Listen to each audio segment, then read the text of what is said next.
नमस्कार, बहुत स्वागत है आपका देश न्यूज में और मैं हूं आपके साथ मनीष कुमार। आप देख रहे हैं हमारा खास कार्यक्रम देश की बात देश न्यूज के साथ।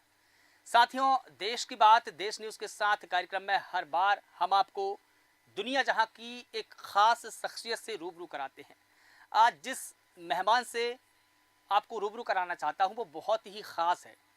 मैं उनके बारे में कुछ कहूं इससे पहले वो जिन लोगों के लिए एक आंदोलन लेकर चल रहे हैं, एक मिशन लेकर चल रहे हैं, एक संघर्ष लेकर चल रहे हैं, उनके बारे में कुछ बताना चाहूँगा।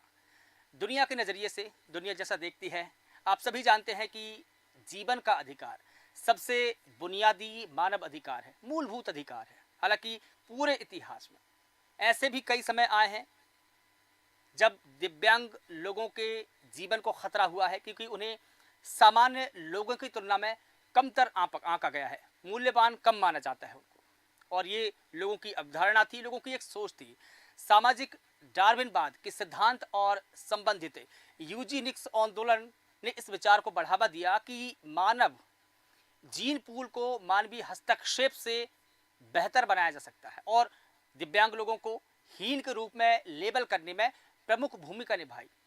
नाजी जर्मनी में यूजीनिक्स अपने चरम पर पहुंच गया, जिसके परिणाम स्वरूप आप भी जानते हैं 2 लाख से अधिक दिव्यांग लोगों की उस वक्त हत्या कर दी गई थी, जो द्वितीय विश्व युद्ध के दौरान एकाग्रता शिविरों के शुरुआत के में पीड़ितों के साथ हुआ था। ये भयावह घटना थी इतिहास के नजरिए से। हालांकि इस आंदोलन को काफी हद तक बदनाम भी किया गया, लेकिन यूजीनिक्स विचार और प्रथाएं आज भी विभिन्न रूपों में जारी है, जिनमें जबरन नसबंदी और चयनात्मक गर्भपात शामिल है। अब भारत और मध्य प्रदेश की ही अगर मैं बात करूं तो पूरे देश में दिव्यांगजनों को एक सम्मानजनक और गरिमामयी जीवन जीने का अधिकार मिले, संदीप रजक जी यही आंदोलन लेकर चल रहे हैं। इस मिशन में वो काफी हद तक कामयाब भी हुए हैं। पिछले साल दिसंबर के महीने में उन्हें भारत सरकार ने दिव्यांगों के लिए सशक्तिकरण के लिए राष्ट्रीय पुरस्कार से नवाजा है। राष्ट्रपति द्रौपदी मुर्मू ने उन्हें सर्वश्रेष्ठ राज्य दिव्यांगता आयुक्त अवार्ड से सम्मानित किया है। आपने मध्य प्रदेश में दिव्यांगजन अधिकार अधिनियम के प्रभावी क्रियान्वयन, दिव्यांगजनों के लिए शिक्षण, पुनर्वास, रोजगार, स्वरोजगार, खेल, बाधा रहित वातावरण के साथ ही यूडीआईडी कार्ड बनाने में देश में बेहतर से बेहतर कार्य किया है, सर्वश्रेष्ठ कार्य किया है। हमारे साथ मौजूद है मध्य प्रदेश निशक्तजन कमिश्नर संदीप रजक जी, जिनके नाम पर कई सारी उपलब्धियां हैं, जिन्होंने कड़ा संघर्ष किया है, जिन्होंने निरंतर जिला स्तर पर चलित न्यायालय एडवोकेसी बैठकों के माध्यम से दिव्यांगजनों की समस्याओं के निराकरण और शासकीय योजनाओं के क्रियान्वयन में एक सक्रिय भूमिका निभाई है, निर्वहन किया है और कहीं ना कहीं दिव्यांगजनों को उनका हक मिले, अधिकार मिले, उनके लिए संघर्ष कर रहे हैं। मैंने जैसे कि पहले ही बता दिया कि वो एक मिशन लेकर चल रहे हैं, आंदोलन लेकर चल रहे हैं उन लोगों के लिए जिनको इतिहास के नजरिए से, सामाजिक नजरिए से हीन देखा गया है, कमतर आंका गया है। बहुत स्वागत करता हूँ सर आपका देश न्यूज में। कहाँ से शुरू करूं मुझे तो समझ नहीं आ रहा, क्योंकि एक आपका मिशन है, एक आपका संघर्ष है और एक लोगों का नजरिया बदलने का एक पूरा मिशन लेकर चल रहे हैं आप ही दर्शकों को बता दीजिए कि कितना बड़ा संघर्ष है आपका और जिन लोगों के लिए आप काम कर रहे हैं इस मिशन में, इस संघर्ष में कहाँ तक कामयाब हुए हैं और कितना ज़रूरी है। देखिए, मेरा मानना है कि जो हमारा ये जीवन मिला है, ये बहुत ही समझ लीजिए अनेकों जन्मों के बाद हमको इस योनि में आने का अवसर मिला, मानव योनि में। तो हमको इस जीवन को सफल बनाने के लिए, हमको उन लोगों के लिए अपना, जब हम खुद सशक्त हैं, हमको प्रभु ने एक अच्छे से बनाकर भेजा है इस धरती पर काम करने के लिए, तो हम ऐसे लोगों के लिए ज़रूर काम करें जो कहीं ना कहीं उनकी कुछ समस्याएं हैं, उनमें कुछ कमियां हैं और उनको जो है कहीं ना कहीं पीछे रखा जा रहा है। उनको आगे जब तक हम लाने का प्रयास नहीं करेंगे तब तक हमारा समझ लीजिए मिशन कामयाब नहीं होगा। और दिव्यांगजन जो होते हैं, दिव्यांगजन अनेकों जो है क्षमताओं के साथ वो रहते हैं, परंतु उनकी जो क्षमता है, वास्तविक क्षमता है, उनको अगर पहचान लिया जाए और उनको उसके लिए उनके लिए काम किया जाए तो निश्चित रूप से वे समाज में आगे आ जाते हैं और समाज की मुख्य धारा में जुड़ करके सामान्य व्यक्ति के जैसे वो अपना कार्य शुरू कर देते हैं और हमारे राष्ट्र की उन्नति के लिए भी उनका अहम योगदान हो सकता है और हो भी रहा है। अनेकों दिव्यांग ऐसा करके दिखा भी रहे हैं। तो हमारा प्रयास है कि उनको आगे लाएं और उनको आगे लाने के लिए निरंतर कार्य करते रहें। और जैसे कि विकलांग कहा जाता था। जी ये सम्मान भी कहीं ना कहीं आपने ही दिलवाया है। जी और वो वक्त जब आप दूसरी बार निःशक्त जन के आयुक्त बने हैं, कमिश्नर बने हैं, जी तो प्रधानमंत्री मोदी ने जब इसका नाम चेंज किया, नाम चेंज करने के साथ में कई सारी भूमिकाएं बदली, कई सारे वातावरण बदले, कहीं ना कहीं लोगों का ये नज़रिया, सोच भी बदली है। तो ये नाम दिलाने के लिए आपने कितना संघर्ष किया? मैं फिर देखिए वही मिशन की बात जी करूंगा आपसे, जी क्योंकि ये जी मिशन ही है। जी देखिए माननीय प्रधानमंत्री नरेंद्र मोदी जी हम्म। जिस प्रकार से पूरे देश में जिस प्रकार से उनकी सोच है, हम्म। जो वो जिस प्रकार से वो कार्य को अंजाम दे रहे हैं, मतलब कोई भी ऐसा क्षेत्र ना रहे कि जिसमें उनका दखल ना हो। तो विशेषकर हमारे ऐसे पीड़ित और जो दिव्यांगजन हैं, उनके लिए उन्होंने विशेष अपना एक अहम भूमिका निभाई। और ये लड़ाई अनेकों वर्षों की थी कि कहीं विकलांग कहना, कहीं अपंग कहना, कहीं अन्य प्रकार के इस प्रकार के शब्दों को कह करके, और एक प्रकार से अपमानजनक शब्द का एक चलता चलन था। परंतु मैं बहुत आभार व्यक्त करूंगा माननीय प्रधानमंत्री नरेंद्र मोदी जी का, कि जिन्होंने हमारी इस कार्य क्षेत्र को, जो एक अलग नाम से जाना जाता था, उसमें दिव्यांगजन शब्द ला करके और दिव्यांगता से दिव्यता की ओर ले जाने के लिए हम सब प्रयास कर रहे हैं उनके मिशन में। और वे दिव्यांगजन जो आगे आ रहे हैं, और वो जो करके दिखा रहे हैं। अभी अंतर्राष्ट्रीय पटल पे भी देखेंगे कि ओलंपिक्स तो हो गए, बहुत बातें हुई, बहुत मेडल हमारे देश को मिले भी और पूर्व में भी मिले, परंतु जो पैरालंपिक की श्रेणी है, हमारे जो दिव्यांगजनों के जो खेल जो प्रतियोगिताएं हैं, उसमें अंतर्राष्ट्रीय स्तर पर भारत देश का जो स्थान है वो बहुत सर्वोत्तम स्थान पे है। उसमें मध्य प्रदेश भी अपना योगदान दे रहा है। निरंतर हम लोग प्रयास कर रहे हैं, और जो दिव्यांगजन शब्द दिया है, मैं पुनः प्रधानमंत्री जी का आभार व्यक्त करूंगा। और हमारे दिव्यांगजनों में जब से दिव्यांगजन शब्द मिला, और जो उनका दिव्यांगजन अधिकार अधिनियम आया 2016 का परिवर्तन करके, तो मैं समझता हूँ कि इस क्षेत्र में एक क्रांति आई है और दिव्यांगजनों के लिए बहुत अवसर प्राप्त हुए हैं। बिल्कुल ठीक है। और देखिए, कहीं ना कहीं जो दिव्यांग लोग हैं, वो तो प्रकृति की एक देन है, किसी के हाथ में नहीं है ये कुछ भी होना। लेकिन उन लोगों को प्रकृति परिवर्तित, जैसे कि आपने बताया कि दिव्यांग से दिव्यता की ओर, तो ये मिशन आप भी लगातार आगे बढ़ा रहे हैं। जैसा कि हम इलेक्शन की बात करें, फिलहाल इलेक्शन में ही आपने बहुत सक्रिय भूमिका निभाई। जो दिव्यांग लोग हैं, पोलिंग बूथ पर पहुंचे, कहीं ना कहीं वोटिंग परसेंट बढ़े तो बढ़े, लेकिन वो पोलिंग बूथ पर पहुंचे, अपने वोट का अधिकार भी कम से कम समाज के लिए दे, देश के लिए दे, तो उसके लिए आपने काफ़ी प्रयास किए हैं। और कुछ कसक ऐसी रह गई हो कि हाँ, ये भी हम कर सकते थे? मैं बताना चाहूँगा कि जो वोटिंग टर्नआउट है, हाँ। ये पहले वोटिंग टर्नआउट में हमारे दिव्यांगजनों का योगदान बहुत कम होता था। परंतु मैं जब से 6 वर्ष हुआ मुझे एक स्टेट कमिश्नर डिसेबिलिटी को ज्वाइन करके, और मैंने लगातार यह प्रयास किया कि दिव्यांगजनों को दिव्यांगजन अधिकार अधिनियम में उनको मताधिकार का उनको अधिकार स्पष्ट रूप से दिया गया है, और उनके लिए जो इलेक्शन हो वो एक्सेसिबल हो, उनके लिए सुविधा मिले, वो हमने लड़ाई लड़ी थी और लगातार इसके लिए एडवोकेसी की थी। तो निर्वाचन आयोग ने भी बड़े स्तर पर इस बात को समझा, और बड़े स्तर पर, बड़े पैमाने पर हर पोलिंग बूथ में दिव्यांगजनों के लिए पूरी सुविधा दी गई। उनको आवागमन की सुविधा दी गई, उनको व्हीलचेयर की सुविधा दी गई, जिस प्रकार की सुविधा चाहते थे वो दी गई। उनको प्राथमिकता के आधार पर पहले वोटिंग करने के लिए भी स्थान दिया गया। और लाने ले जाने के लिए दिव्यांगजन जो गंभीर दिव्यांग थे, जिनको चलने फिरने की समस्या, उनको लाने ले जाने की समस्या दूर की गई। और अभी जो पूर्व का जो हमारा जो लोकसभा का इलेक्शन हुआ, उसमें तो जो गंभीर दिव्यांग थे उनको घर से ही वोटिंग देने का जो अधिकार प्राप्त हुआ। तो मैं समझता हूँ जो वोटिंग टर्नआउट जो बढ़ता है हाँ। उसमें दिव्यांगजनों के योगदान के लिए मैं कहता हूँ कि जो दिव्यांग हमारे हैं, जो लगभग 2 से 2.5% दिव्यांग हमारे जब वोटिंग करते हैं, तो 2 से 2.5% जो वोटिंग टर्नआउट जो बढ़ा है, उसमें दिव्यांगजनों का योगदान है।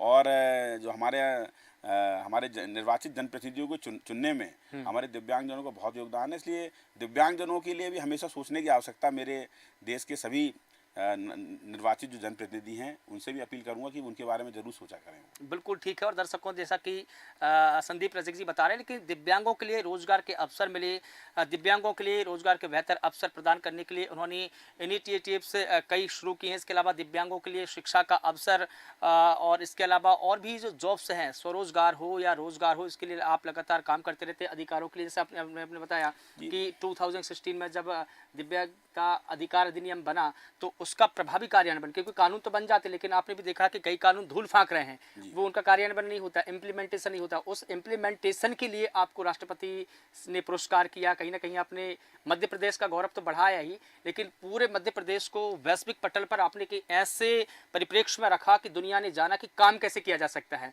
योजना सरकार की फाइल से निकली तो उसका इम्प्लीमेंटेशन कैसे किया जाता है, क्या कहेंगे इसके लिए? जी, भारत सरकार की जो दिव्यांगजनों के हितार्थ योजनाएं हैं और जो मध्य प्रदेश शासन के हितार्थ दिव्यांगजनों के हितार्थ जो योजनाएं हैं, तो इन योजनाओं को ज़मीनी स्तर पर क्रियान्वयन के लिए हम लगातार जिला स्तर पर, तहसील स्तर पर लगातार हम प्रवास करते हैं और दौरे करते हैं। और मैं समझता हूं कि मुझे कहा जाता है कि संदीप जी तो निरंतर ज़्यादातर समय वाहन में ही अपना समय बिता देते हैं, लगातार वो चलते रहते हैं। तो अभी भी जैसे मेरा विजिट होने वाला है सीधी, सिंगरौली और सतना, तो एक साथ में ऐसे 3 जिलों में जाने वाला हूं और वहां दिव्यांगजनों से मिलने वाला हूं, दिव्यांगजनों के लिए काम करने वाले अधिकारियों से बात करने वाला हूं, क्या हमारी स्कीम का इम्प्लीमेंटेशन है, वहां पे कुछ दिव्यांगजनों की शिकायत होगी, मैं वहीं पर मौके पर सुनने वाला हूं। तो एडवोकेसी मीटिंग, मतलब एक चीज़ हमको शुरू में देखने आई थी कि हमारे जो दूसरे सभी अधिकारी अपने अपने कार्य में बिजी हैं, सभी के पास बहुत सारा कार्य है, और लेकिन दिव्यांगजनों की जो स्कीम्स हैं उन स्कीम्स के बारे में हमारे सारे अधिकारी जान सकें, आपस में समन्वय कर सकें सारी विभाग, इसको लेकर के जो एडवोकेसी मीटिंग हम लगातार जो करते हैं जिला स्तर पर, उसके कारण अभी हमारे मध्य प्रदेश के सभी विभागों के अधिकारी भी इस बात के लिए मनन करते हैं, चिंतन करते हैं कि नहीं, हम दिव्यांग लोगों को प्राथमिकता के आधार पर उनकी स्कीम्स का इम्प्लीमेंट कराएं। ऐसी इतनी अच्छी अच्छी महत्वाकांक्षी योजनाएं हमारे मध्य प्रदेश शासन के द्वारा चलाई जा रही हैं, भारत सरकार के द्वारा चलाई जा रही हैं, जिसका लाभ लेकर दिव्यांगजन आगे बढ़ रहे हैं और समाज में स्थान प्राप्त कर रहे हैं। तो इसको लेकर के मैं समझता हूं कि अधिकारियों को निकल करके और जिला स्तर पर, तहसील स्तर पर जाना चाहिए। माननीय प्रधानमंत्री जी, माननीय मुख्यमंत्री मोहन यादव भी निरंतर इसके लिए आह्वान करते रहते हैं। हमारे मंत्री माननीय नारायण सिंह कुशवाहा जी भी इस विषय में कहते हैं कि हमारे जो दिव्यांगजन हैं, हमारे जो हितग्राही हैं, वो तो नीचे स्तर पे हैं, जब तक उनसे हमारा मिलना जुलना नहीं होगा, जब तक हमारे उनके लिए काम करने वालों से हमारा मिलना जुलना नहीं होगा, तो हम जो है ठीक से हम स्कीम्स का इम्प्लीमेंट नहीं कर पाएंगे। तो मैंने तो अपने आप को पूरा इस प्रकार से समर्पित किया है कि हम यहाँ मुख्यालय में कम रुकते हैं, हम जिला स्तर पर और तहसील स्तर पर जाकर, और विशेषकर एक बात तो बताऊंगा कि जो हमारे रिमोट डिस्ट्रिक्ट हैं, हमारे जो जनजाति जिले हैं, जो ट्राइबल डिस्ट्रिक्ट हैं, वहाँ पर बहुत समस्याएं थी, अब कम हुई है, लेकिन अभी भी मैं समझता हूँ कि उन क्षेत्रों में काम करने की आवश्यकता है। कि जैसे डिंडोरी जिला है हमारा, अब डिंडोरी जिले में जो है वो, अब डिंडोरी जिला कहने से ऐसा लगता है कि डिंडोरी नगर में आप गए तो डिंडोरी में आप मुख्यालय में आप जाके लगता है, मगर वहाँ से बहुत दूर दूर सहपुरा है हमारा जो वहाँ से बजाग है, इस प्रकार से जो तहसीलें हैं, तो कोशमडी है, तो ये ऐसे दूरस्थ अंचल है। जब तक हम वहाँ हमारे अधिकारी जाएंगे नहीं, हम लोग जब जाएंगे नहीं, प्रवास करेंगे नहीं, तब तक मैं समझता हूँ उनको हम लोग सुविधाएं दिलाने में हम लोग कामयाब नहीं हो सकते। और अभी इसमें लगातार प्रवास करने से तो काफ़ी हद तक अब हम लोग उसमें प्रमाण पत्र बनाने से लेकर के स्कीम का इम्प्लीमेंट हम लोग काम कर रहे हैं। और आगे चल के जैसे आपने बताया कि इसमें कैसे सफलता मिली, हाँ। तो हमने जिला स्तर पर जो अपनी चलित न्यायालय लगाई, क्योंकि दिव्यांगजन अधिकार अधिनियम 2016 के तहत जो राज्य के दिव्यांगजन आयुक्त होते हैं उनको सिविल न्यायालय के पावर्स भी होते हैं, तो उसके क्रियान्वयन के लिए, चूंकि अब मध्य प्रदेश भौगोलिक दृष्टि से बहुत बड़ा है, बिल्कुल, आप एक तरफ इंदौर है, एक तरफ जबलपुर है, एक तरफ भोपाल है, ग्वालियर है, और इसके अलावा दूरस्थ अलीराजपुर है, झाबुआ है, हमारे शहडोल, उमरिया, अनूपपुर, एक बड़े बड़े दूरस्थ एक अंचल हैं, छिंदवाड़ा है। तो लगातार हमने सोचा कि यार हम ये अगर यहाँ करेंगे तो उतना नहीं कर पाएंगे, तो जिला स्तर पर जा कर के करें। तो जिला स्तर पर चलित न्यायालय का काम जो शुरू किया, पूरे देश भर में इसकी सराहना मिली। भारत सरकार के मंत्री जी ने भी सराहना की, और हमको जो राष्ट्रपति पुरस्कार मिला है, राष्ट्रपति महामहिम पुरस्कार, हमको राष्ट्रीय पुरस्कार मिला, उसमें इस बात का विशेष उल्लेख था कि संदीप जी जो है वो जाते हैं, जिला स्तर पर जाते हैं और एडवोकेसी मीटिंग करते हैं, और वहाँ जाके अपनी चलित न्यायालय लगाते हैं। तो वहाँ जब चलित न्यायालय लगाते हैं तो जिला स्तर से सारे हमारे दिव्यांगजन अपनी समस्याओं को लेकर के आते हैं, दिन भर हम उनकी सुनवाई करते हैं, सारे अधिकारियों को बुलाते हैं, मौके पे ही अधिक से अधिक उनकी समस्याओं का निराकरण वहीं कर देते हैं। कुछ गंभीर समस्या रहती हैं, उसको आगे दूर करने के लिए भी निरंतर हम अपने मुख्यालय से ला करके प्रयास करते हैं। तो आप ये देखिए कि अगर उनको यहाँ बुलाएंगे तो दिव्यांग को आने में कितनी कठिनाइयों का सामना करना पड़ेगा। तो इसलिए मध्य प्रदेश शासन, माननीय मुख्यमंत्री जी के जो मंशा है, माननीय हमारी मंत्री जी नारायण सिंह कुशवाहा जी की जो मंशा है, प्रधानमंत्री की जो मंशा है कि हम लगातार जाएं, तो जिलों में जब जाते हैं, तहसील में जाते हैं, रास्ते में कोई मिलता है दिव्यांग तो समय देना, तो मैं समझता हूँ कि जिस जो काम हमको मिला है वो तभी अच्छे से कर पाएंगे जब हम उन तक पहुँचेंगे। बिल्कुल ठीक है। अच्छा, दिव्यांगजनों का सामाजिक, आर्थिक और राजनीतिक उत्थान हो, आपको क्या लगता है कि इसके लिए रिजर्वेशन होना चाहिए? क्योंकि देखिए, रिजर्वेशन एक ऐसा ढांचा है जिसमें हम उनको एक मुख्य धारा से जोड़ सकते हैं, और जहां वो पिछड़ रहे हैं, जिन क्षेत्रों में पिछड़ रहे हैं, जैसे कि आप राजनीति या पॉलिटिक्स की बात करें, वहाँ कितना उनका प्रतिनिधित्व है, क्योंकि बात सिर्फ प्रतिनिधित्व की ही है। क्या लगता है आपको कि रिजर्वेशन होना चाहिए? देखिए भारत सरकार का जो एक्ट है दिव्यांगजन अधिकार अधिनियम 2016 है, उसमें भारत सरकार ने 4% रोजगार में अवसर दिया है। शासकीय सेवाओं में 4% का आरक्षण दिया गया है, परंतु हमारा मध्य प्रदेश जो है एक कदम आगे बढ़ करके हम 6% दे रहे हैं। मध्य प्रदेश में 2% ज़्यादा देते हैं नौकरियों में आरक्षण। तो 6% आरक्षण देने से हमारे दिव्यांगजनों का भी आप जानकारी लेंगे तो मध्य प्रदेश के सभी विभागों में, हमारे सभी विश्वविद्यालयों में, नगरीय निकायों में, हर जगह लगातार अभी जो बैकलॉग के पद थे उसमें भर्तियां हो रही हैं।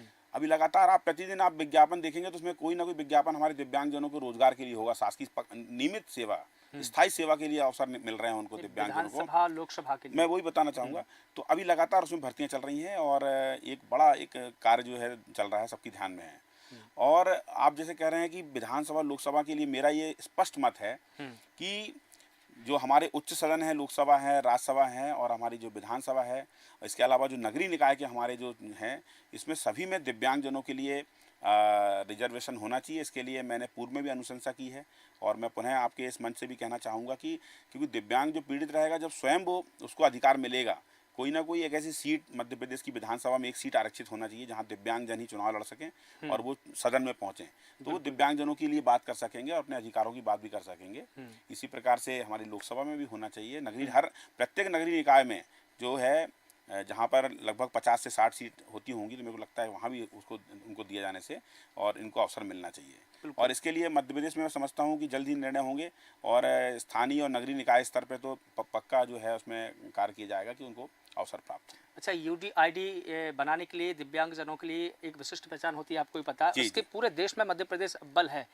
ये कैसे किया आपने? ये तो बिल्कुल करिश्मा ही का है। ये देखिए, यूनिक डिसेबिलिटी आईडी कार्ड है। जैसा आधार कार्ड होता है वैसे हमारे दिव्यांगजनों का यूनिक डिसेबिलिटी आईडी कार्ड होता है। इतनी महत्वपूर्ण, इतनी अच्छी योजना है भारत सरकार की। जब ये बनी और इसके बारे में जब माननीय प्रधानमंत्री और माननीय केंद्रीय मंत्री जी ने जब इसका शुरुआत की, तो हमने उसको प्रॉपर इम्प्लीमेंटेशन के लिए इसके प्रयास शुरू किए क्योंकि इसके फायदे समझ में आए। क्योंकि जो गलत तरीके से फर्जी प्रमाण पत्र बना के गलत तरीके से प्रमाण पत्र लेकर के दिव्यांगजनों का लाभ लेते हैं स्कीम्स का, यूडीआईडी के माध्यम से वो चीज़ बंद हो सकती है। दूसरा, दिव्यांगजनों को कोई स्कीम का लाभ मिल रहा है कि नहीं मिल रहा है उसकी हम मॉनिटरिंग कर सकते हैं। तो मध्य प्रदेश पहला राज्य है जिसने लगभग 100% हमने दिव्यांगजनों का यहाँ पे यूडीआईडी कार्ड बना दिया जो 6 वर्ष से ऊपर हैं। बाकी जो निरंतर जो नए दिव्यांग आ रहे हैं उनके भी निरंतर बनाए जा रहे हैं और उसमें बनाने में जो समस्याएं आती हैं, आप मान लीजिए कि अन्य मतलब जिले में समन्वय करके स्वास्थ्य विभाग, शिक्षा विभाग, हमारा डिपार्टमेंट ऑफ सोशल जस्टिस और मिल करके कैसे इनके 100% यूडीआईडी कार्ड बने, इसको लेकर के लगातार प्रयास किया। हमारे जो जिला दिव्यांग पुनर्वास केंद्र हैं, डीडीआरसीज हैं मध्य प्रदेश, वही भारत सरकार की योजना, उसका भी इम्प्लीमेंट प्रॉपर किया गया। तो ये यूडीआईडी कार्ड प्रत्येक दिव्यांग का बने, ये इसको हम लोगों ने संकल्प लेके किया और लगातार निर्देश जारी किए। इसमें हम लोगों ने बहुत कार्रवाइयाँ भी की हैं। जो अधिकारी इसमें नहीं ठीक से काम कर रहे थे उनको लगातार नोटिस और एससीएन भी जारी किए। कई शिक्षक ऐसे हैं जो फर्जी दिव्यांगता प्रमाण पत्र बना करके शिक्षक बन गए। भिंड के कई मामले सामने आए। जी जी जी उससे भी फर्जीवाड़ा तो रुका है कम से कम इससे। हाँ, इससे काफ़ी चीज़ें जल्दी से इसमें पकड़ में आ जाती है। तो एक तो ये है, यूडीआईडी कार्ड में भी जो समस्याएं थी उसको लेकर भी निरंतर भी प्रयास हो रहे हैं। तो मध्य प्रदेश इसमें अव्वल बना और हम लगभग 100% बना चुके हैं। और यूडीआईडी कार्ड के माध्यम से योजनाओं का इम्प्लीमेंट करने में भी, यूडीआईडी कार्ड तो बन गया मगर उसके माध्यम से योजनाओं को इम्प्लीमेंट करने में भी मध्य प्रदेश प्रथम राज्य है जिसने मतलब इसको इम्प्लीमेंट कर दिया। उसके कार्ड के माध्यम से स्कीम का फायदा मिला। अभी आपने जो प्रश्न बताया कि भिंड, मुरैना और वहाँ के जो फर्जी प्रमाण पत्र वाला जो बताया आपने, अभी पूर्व में शिक्षा विभाग में भर्तियां हुई थी, लगभग 750 दिव्यांगजनों को भर्ती हुई थी उसमें जो है लगभग 450 दिव्यांग खाली मुरैना जिले के थे, ऐसा अखबार में जानकारी मिली। तो हमें लगा कि ये विषय बहुत गंभीर है कि हमारे इतना बड़ा राज्य है, हमारे 54-55 हमारे ज़िले हैं और उसमें खाली एक जिले से इतने लोग आ गए, बाकी जिलों के दिव्यांगजनों को क्यों नहीं लिया गया? तो जब उसके लिए हमने अपना स्वसंज्ञान सुओ मोटो लेकर के हमने नोटिस जारी किए, रिपोर्ट मंगाई, तो वहाँ पर इसमें जो है एक प्रकार से तेज़ी आई, जांच की तेज़ी आई और शिक्षा विभाग ने भी उसमें प्रयास किए और लगभग 80-82 ऐसे जो है लोग पकड़े गए हैं जिनका प्रमाण पत्र जो है वो फर्जी पाया गया और उनका असेसमेंट सही नहीं पाया गया। बहुत से लोग तो सामना करने को भी तैयार नहीं, क्योंकि दिव्यांगजन अधिकार अधिनियम के 2016 की धारा 91 कहती है कि आप किसी भी दिव्यांगजनों के लिए जो आशायत जो फ़ायदे हैं, उनके लिए जो स्कीम है, गलत तरीके से लाभ कोई दूसरा व्यक्ति लेगा तो ये तो बहुत गलत बात है। उसमें जो है सज़ा का प्रावधान भी है, जुर्माने का प्रावधान भी है, 2 से 5 साल तक की सज़ा हो सकती है, 2 लाख का जुर्माना हो सकता है। तो ये गलत है, उसको उनको नहीं करना चाहिए। और इस प्रकार से ये सिर्फ शिक्षा विभाग में नहीं है, मध्य प्रदेश में देखिए ये गड़बड़ियाँ तो होती हैं, क्योंकि जो लोग हैं अपना रास्ता निकाल के कहीं ना कहीं से कई लोग तो बना लेते हैं, कहीं ना कहीं तो लोग बना लेते हैं, आजकल कंप्यूटराइज बना लेंगे, प्रमाण पत्र वैसे ही बना लेते हैं, तो वो भी कर लेते हैं। कई जगह हमने ये भी संज्ञान में आया था कि चिकित्सक इस प्रकार से बड़ी गड़बड़ी कर रही है। तो मैं आपके माध्यम से ये कहना चाहूँगा कि जो चिकित्सक इस प्रकार से फर्जी प्रमाण पत्र बना रहा होगा या गलत कर रहा होगा, हम उसको भी नहीं छोड़ेंगे। बिल्कुल शासन इसको बिल्कुल नहीं करेगा। हमारे दिव्यांगजनों के अधिकारों का गलत तरीके से कोई लेगा, उसमें पक्का बड़ी कार्रवाई की जाएगी। इसके साथ ही दिव्यांगजन जो नहीं है या उनका बहुत कम प्रतिशत है, वो गलत तरीके से प्रमाण पत्र अगर बनवा रहे होंगे तो वो मेरा उनसे निवेदन है आपके माध्यम से कि बिल्कुल ना करें। और अगर मध्य प्रदेश में किसी विभाग में कोई अगर ऐसा इस प्रकार से प्रमाण पत्र बना के नौकरी या सेवा कर रहा होगा, योजनाओं का लाभ ले रहा होगा, तो वो सचेत हो जाए, सावधान हो जाए, बचने वाला नहीं है, क्योंकि जांच लगातार जारी है। सभी विभागों में जांच हो रही है, प्रत्येक दिव्यांगजनों को हम लोग करेंगे, ये इंश्योर करेंगे कि दिव्यांगजन की जो स्कीम का लाभ हमारे दिव्यांगजन ही लेंगे, कोई और नहीं लेगा। ये बात आप समझ लीजिए। बिल्कुल ठीक है। तो और भी सवाल थे और भी बात हम आपसे करते, लेकिन सर इतनी ही समय हमको इजाज़त देता है, अब वक्त तो चला है साथियों। तो देश की बात देश न्यूज़ के साथ में आज हमारे साथ संदीप रजक जी थे, जो कि कमिश्नर है मध्य प्रदेश निःशक्तजन। तो समाज में क्या गलत हो रहा है, कहीं कुछ गलत तो नहीं हो रहा है, क्या दिव्यांग लोगों के अधिकारों के साथ खिलवाड़ किया जा रहा है, इन तमाम चीज़ों को लेकर कि संदीप रजक जी इतने स्वार हैं कि वो उनके अधिकारों के लिए लड़ाई लड़ रहे हैं, संघर्ष कर रहे हैं, आंदोलन चला रहे हैं। और यही कारण है कि प्रेसिडेंट ऑफ इंडिया यानी कि भारत के राष्ट्रपति ने उनको सम्मान दिया है। तो साथियों, फिर किसी शख्सियत के साथ में आपसे होंगे रूबरू। तब तक आप लगातार बने रहिए देश न्यूज़ के साथ और मुझे दीजिए इजाज़त। नमस्कार।